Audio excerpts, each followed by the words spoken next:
whether looking back on the 1920s, the roaring 20s, when jazz was in full bloom in Chicago and Mahatma Gandhi was stirring the imaginations of the world, or the death of John Fitzgerald Kennedy, or perhaps the great days of Smokey Robinson and the Fish. I think we would all agree that sometimes, when times change, it can be sad.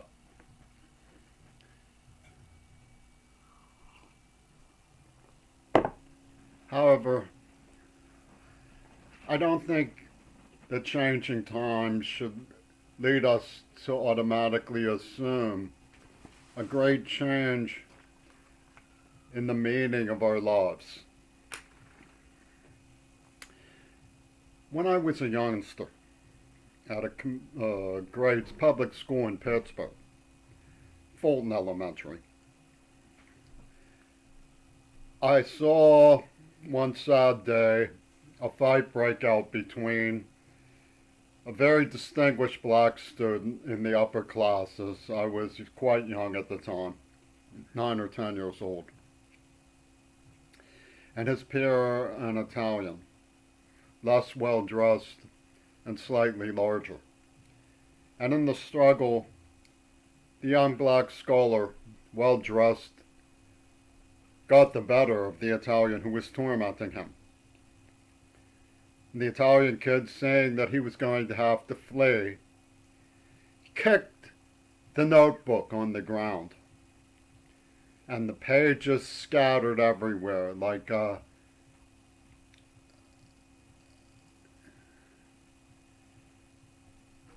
swarm of doves. And tears came into the eyes of the scholar, and he took off after him. And I was sickened by this sight. Of course, it would be impossible not to intrude on my comment to point out that that is exactly what Donald Trump is doing to the incoming administration, who got the better of him. He's kicking the notebooks to watch the leaves of scholarship and knowledge and learning and the hard work of democracy lie scattered. But I also saw this on another side of town, another black scholar being tormented by a young and vicious, envious young black student who was pursuing the scholar, punching him and acting as though he resented someone thinking he was better than him. And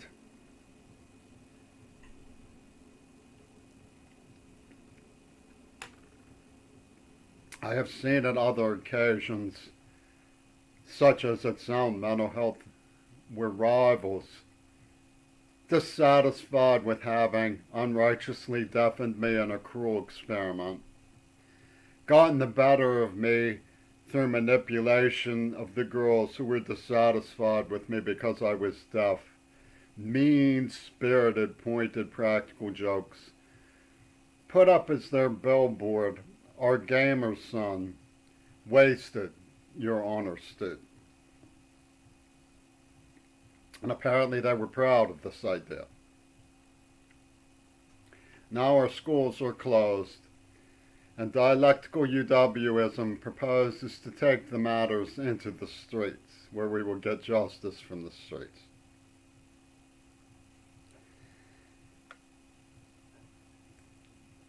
JFK bowed out magnanimously when he lost his first election bid, and this raised his stock for the future. By contrast, Adolf Hitler believed that once you give up fighting, you have already lost.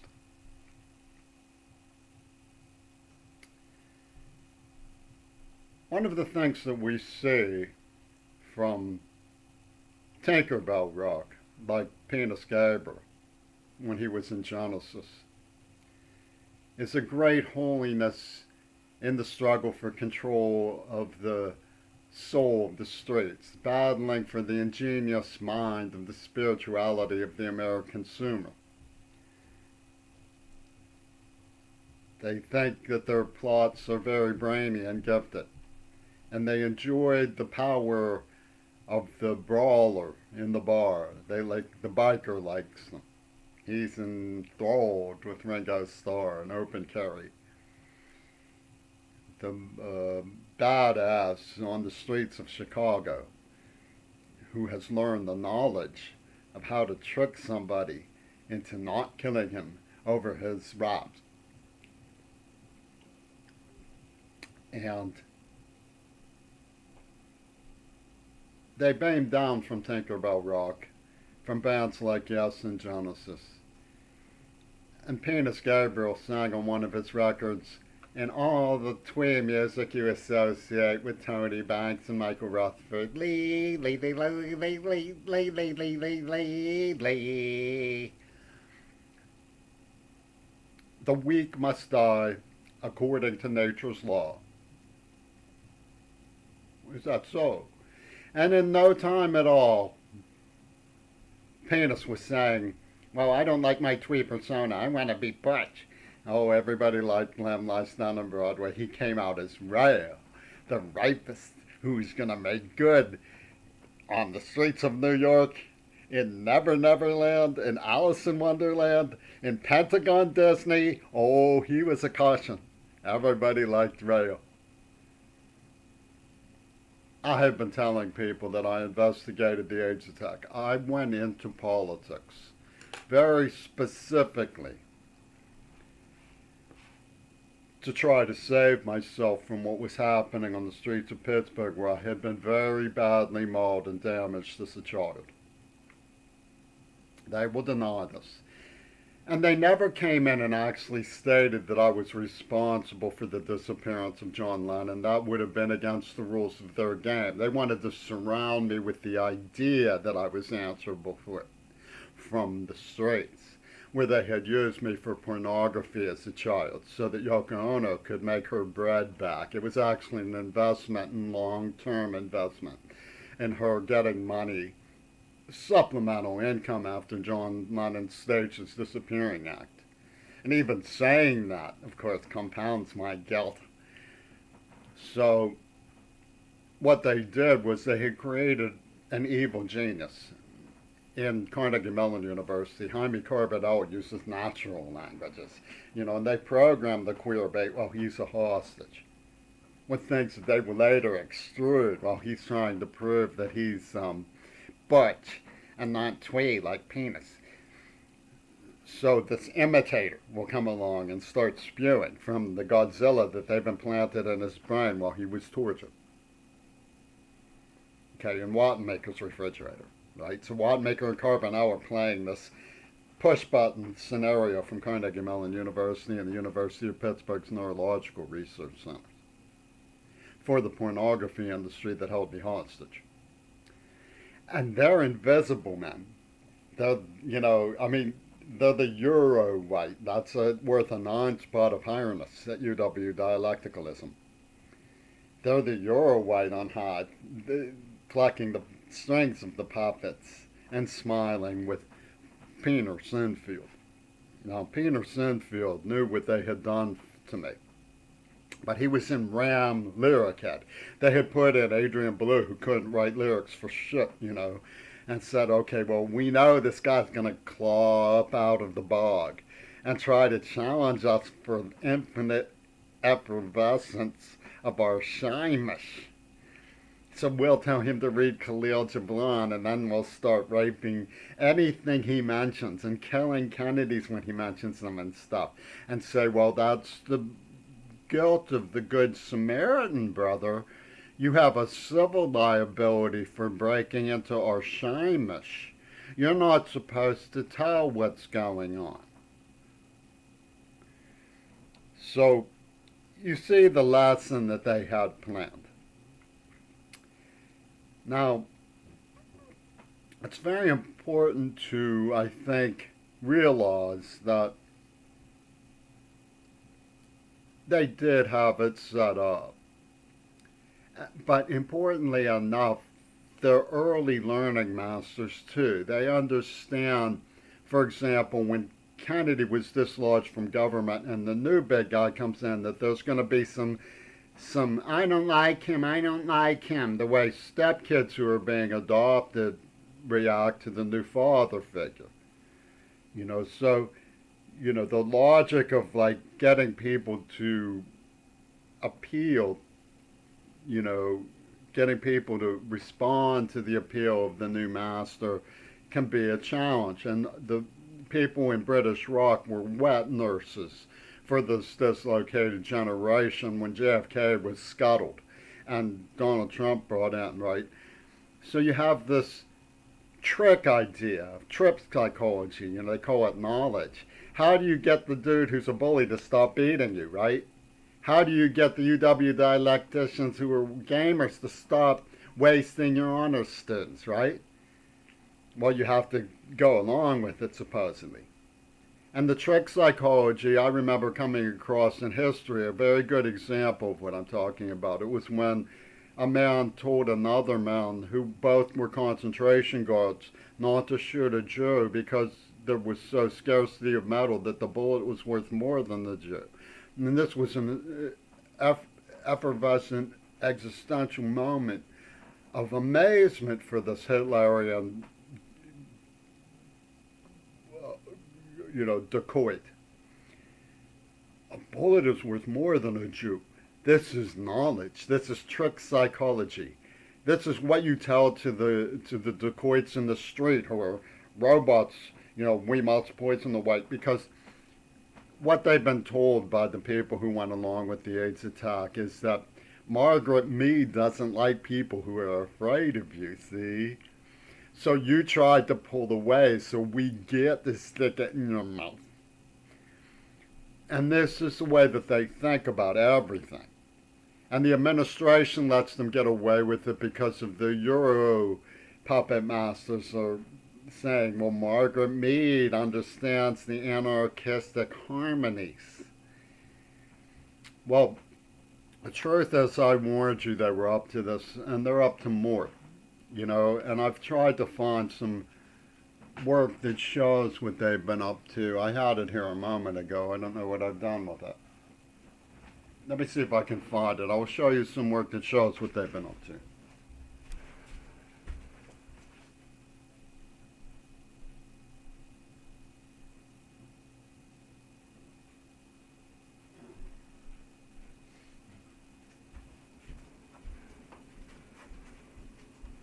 Well, it's foolish of me, I admit, to start off a video and not be prepared.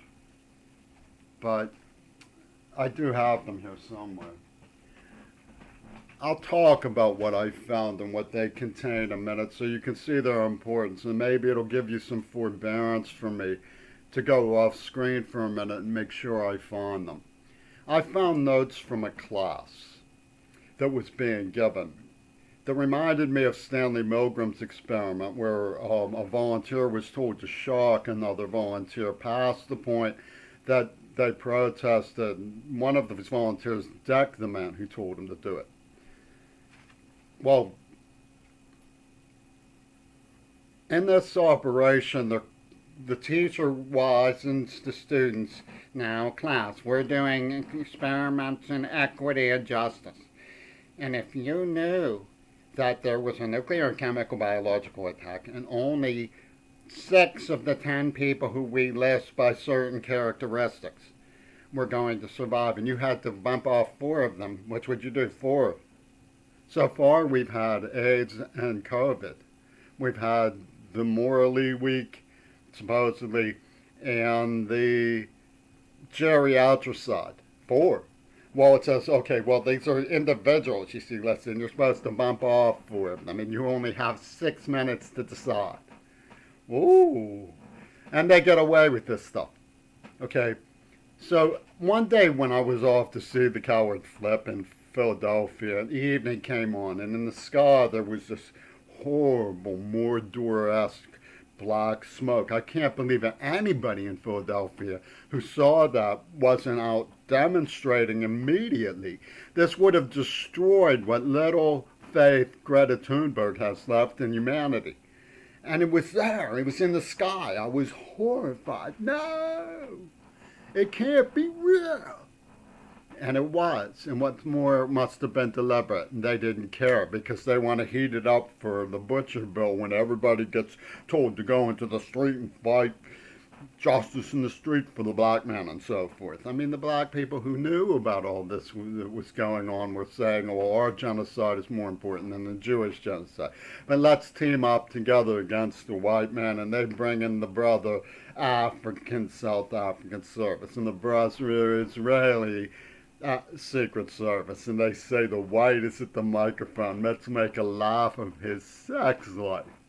Yeah, and Penis Gabriel comes in from Warhol with his puppet master strings and all of this. So,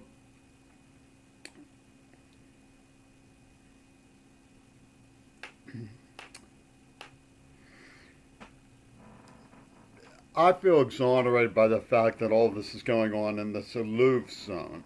You know, these are the master widget detectors of the gurus in the Pentagon Disney Publication Palace in Hollywood with record contracts and stuff. The people around John Lennon, you know, you can't touch John Lennon. You can't touch John Lennon. No, we won't let you meet him. And then they just pick somebody from the back alleys of Nowhereville and say, well, we're going to make him to blame. You know, so obviously this involves the brilliance of Spike O'D and his brilliant game. You know, so I'm satisfied for the moment.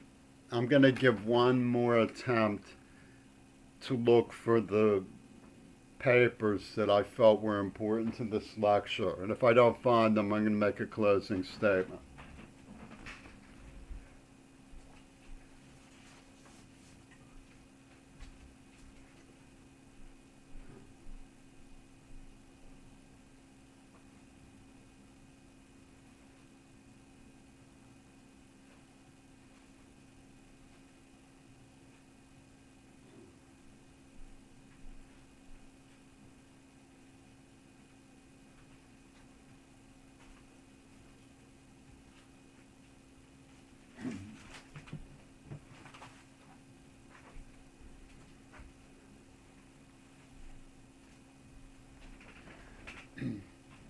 I can't find them right now. I got up this morning and went through everything and made sure I found absolutely everything that I needed for this lecture, and I did. I felt very good about what I turned up in my research throughout the night and this early morning. But I have misplaced just means they're here somewhere though. I haven't left the apartment or anything. The most important note that I found, from what I remember, of course, is the experiment in elimination that they're teaching at UW Dialectical. But there were some other issues, you know, that I remember sort of vaguely. Like I wanted to recapitulate the fact that one of the things that this Trump trip dude is doing is saying, you know, about suckers and losers, was what was he's always doing behind the scenes, you know. Because the Vietnams came back so shocked, and the people who didn't want him to go in the first place were reading about how they were protecting the Vichy French and the Axis Japanese there. And Donald Trump gets under the skin. These guys think you're suckers and losers. Go out and waste them. You know, so it's an old game he's playing on that score. But I don't remember everything I wanted to talk about. But I think the root problem in what I wanted to raise with you is the issue of the way that the Green Party leadership has created that they are arbiters of all ideological purity. They can waste your life. They can attack disabled people on the job sexually. They can stalk families. They can knock out leaders like Kennedy and say, well, you snitched, so you're the civil liability in the matter. And they trace back to the parochial opponent, like Greg Carl and Richard Ringo Starkey, who put all of this in motion to watch the mice battle out during the elimination processes of AIDS and COVID. And the list says it's going to be full. First I've heard full. So I don't like what's going on. And I didn't say I told you so when this started, but I'm starting to think maybe I should. Because it's a nightmare. And the weasels in government, you try to tell them anything. They teach in the classes, incoming freshmen probably, nuclear, biological, chemical warfare. You have to knock off 4 people who you don't know. That's what they teach. And you can't get these odd job fools in city council to admit there's a question if whether this is really going on. Oh, we don't touch that subject. Trick psychology means if we don't touch that subject, they won't do it. Well, they did it. What do you mean don't touch that subject? You have to touch the subject. We have to figure out who these nuts are and why they're getting away with cranking up the streets when our seniors are at risk. I mean, I'm sorry, but the answer to these problems isn't to like this, to Greta Thunberg's status as, not yet adult.